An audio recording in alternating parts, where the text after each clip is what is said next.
Anthony Joshua has just thrown gasoline on the already raging fire between Chris Eubank Jr. and Conor Benn, and he's made his stance crystal clear. After witnessing Eubank Jr.'s vicious training sessions up close, Joshua didn't just express admiration. He firmly backed Eubank, delivering a stinging blow to Benn's credibility in the process. According to Joshua, Benn doesn't even belong in the same conversation as Eubank Jr. His verdict?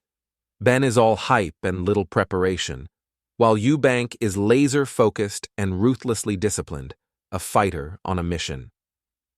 Joshua was reportedly stunned by Eubank's intensity, calling his work ethics about whether Benn can survive. I don't have the stage is set and the warning is real. Game plan or a specific vision of how the fight's going to work. I just know that as soon as that bell goes, I'm going to be completely comfortable in whatever situation that he tries to put me in. I think I'm going to go in there, and like I said, I'm going to take him to school. I don't see the danger in him. Savage, and his mindset fully locked in. That kind of public endorsement from a former world heavyweight champion shifts the narrative in a big way and raises serious concerns about whether Benn can handle what's coming. But the fire doesn't stop there. Chris Eubank Jr. isn't just confident, he's flat-out dismissive of Conor Benn. To Eubank, this isn't a rivalry, it's a mismatch. He views Benn as a rookie in over his head, stepping into dangerous waters without a life jacket. He's not spending time crafting game plans or breaking down Benn's style because, in his words, he's not even worth the effort. As for Benn's power, Eubank laughs it off as overhyped noise created by desperate fans looking for what he did in failing these 2 drugs tests, in my opinion, is unacceptable. People have been paralyzed, people have died. So for anybody who is out there thinking to cheat, they have to be made an example of. They have to be punished, they have to be embarrassed. I work hard, I've made loads of sacrifices, and that's why I'm where I am, not because of cheating. The bad guy is back again. He still never cheats. He still never lies. He still never cuts any corners. Yet he is still the bad guy. Chris, you're something to believe in. He doesn't see danger. He sees opportunity. An opportunity to put on a clinic, to humiliate and expose Benn in front of the world. He isn't talking about surviving rounds. He's talking about ending the fight with a statement. In Eubank's mind, Benn has already lost by agreeing to step into the ring. This isn't just a fight, it's an execution in disguise. On the other side of the hype, Eddie Hearn isn't sugarcoating anything. He knows exactly what Conor Benn is walking into, and it's more than just a high-stakes boxing match. According to Hearn, this isn't just a fight. It's a war zone, and the danger Benn faces goes far beyond skill or strategy. The real threat? So, yeah, I think the difficulty for Conor Benn in this fight is the weight and is the size. I think he's a better fighter. And I think at a natural weight class, he's a big favourite in the fight. But coming up 2 weight classes, it makes it a 50-50 fight. And you ain't going to blink in this one. A massive size mismatch. Jumping up 2 full weight classes isn't a tactical adjustment. It's a complete reinvention of the contest. Hearn sounds the alarm for good reason. While Benn may have had a slight edge at his natural weight, this isn't his battlefield anymore. He's charging into enemy territory, where every punch carries more weight, every mistake costs more, and every exchange could spiral into chaos. Size, power, and stamina, they all favor Chris Eubank Jr. Benn is known for his aggression and relentless pressure, but one misstep could end everything in a heartbeat. And with both fighters capable of ending the fight in a single shot, there's no room for second chances in this unforgiving clash. Meanwhile, Tony Sims, Benn's trainer, understands the emotional magnitude of what's at stake. This fight has been brewing for over 2 years. It's been a long time coming, over 2 years from waiting, so I feel like the day's coming closer and closer to us. But all that time he's been working on different aspects of his game, and I think he's a lot more improved now than he was 12 months ago. So, it's going to be a tough fight because both Conor and Chris Eubank, like, as we all know the history of the fathers, there's a lot of pride there between both of them, so you're going to expect them both to come in tremendous condition for the fight. 2 years, and now it's finally about to explode. But Sims insists Conor isn't the same fighter fans remember. He's been evolving behind the scenes, physically stronger, mentally sharper, and more ruthless than ever before. Still, this bout is bigger than just the men in the ring. It's a battle of legacies, soaked in history, pride, and generational pressure. The names Nigel Benn and Chris Eubank Sr. loom large, casting long shadows over their sons. This fight isn't just about winning. It's about making a statement that will be felt for decades.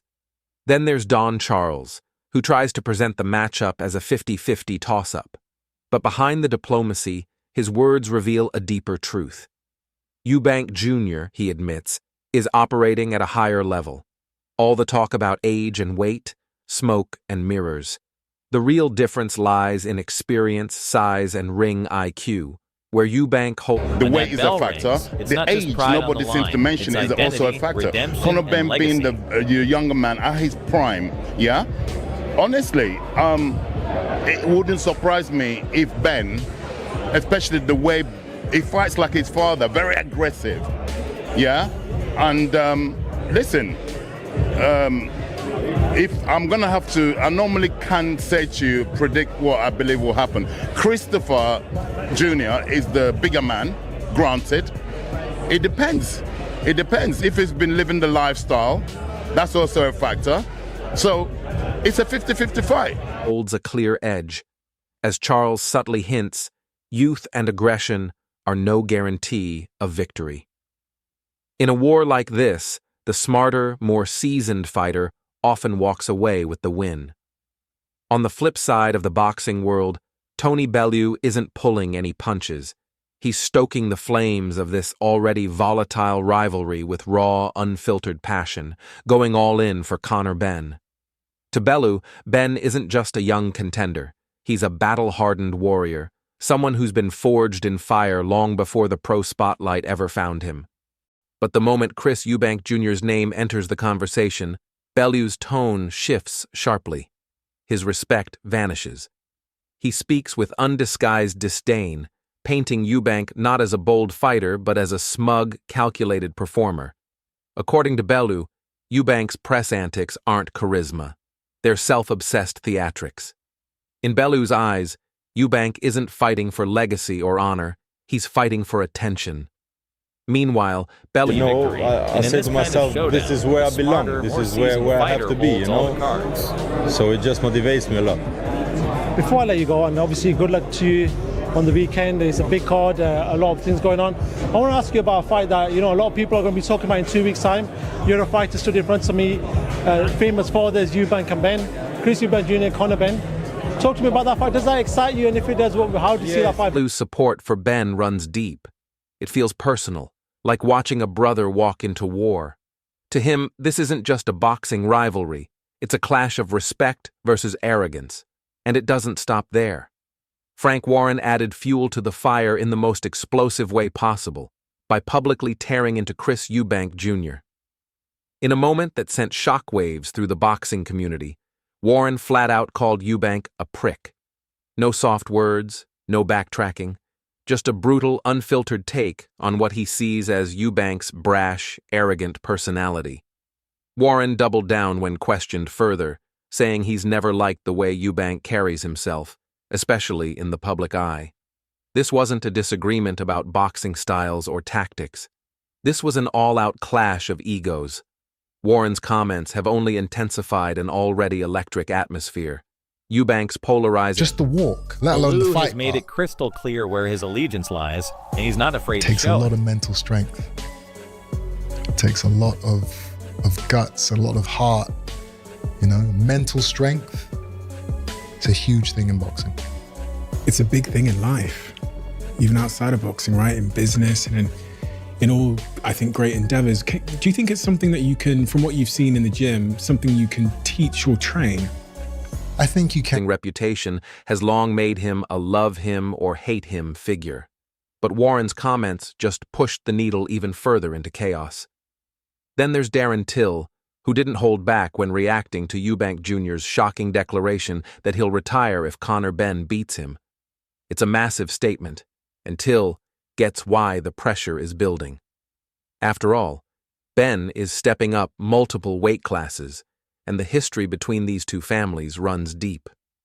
A loss for Eubank wouldn't just be another defeat, it could deal a crippling blow to his legacy. But here's the twist. Till doesn't see Eubank as the clear favorite. In fact, he calls this fight a true 50-50 battle.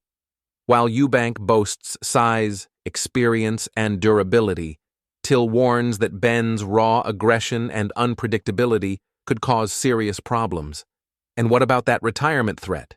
Till believes it might just be another page out of Eubank's psychological playbook. Mind games, hype building, a ploy to intensify the pressure and maybe secure a bigger payday. The big question now is, will Eubank really hang up the gloves if he loses, or is this just another show? Only time will tell. Drop your predictions in the comments. Does he retire if Benn beats him? Can you see where that thought process comes from? Obviously, Conor stepping up 2 weights, the amount of bad blood there's been. Yeah, maybe then you just don't know. Maybe where does he go from there if Conor beats him? I'm not trying to say Conor's any less of him, but yeah, Chris is obviously the guy who should beat him because he's a lot heavier, maybe more seasoned. But you know, it's definitely a 50-50 fight in my eyes. I think Conor's going to beat him. So yeah, you can see where that thought process comes from.